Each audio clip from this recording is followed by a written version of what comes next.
In today's video, I'm going to teach you how to disable directory listing on your website using Hostinger's hPanel. Ensuring that your directory listing is disabled is a crucial step in maintaining your site's security, as it prevents unauthorized users from viewing the contents of your directories. So let's dive right in and walk through this process together. First things first, you'll need to log into your Hostinger hPanel account. As you enter your credentials and get logged in, you'll be directed to the dashboard. Now, what we're aiming for here is to make our way over to the hosting section. This area of the hPanel is essential because it acts as the control center for your website's settings and configurations. Once you're in the hosting section, you should see a list of your domains. Identify the domain that you want to work on, and then click the Manage button that's conveniently located right next to it.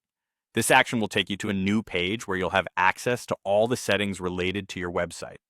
Now, to make things easy, Hostinger has included a search bar on this page.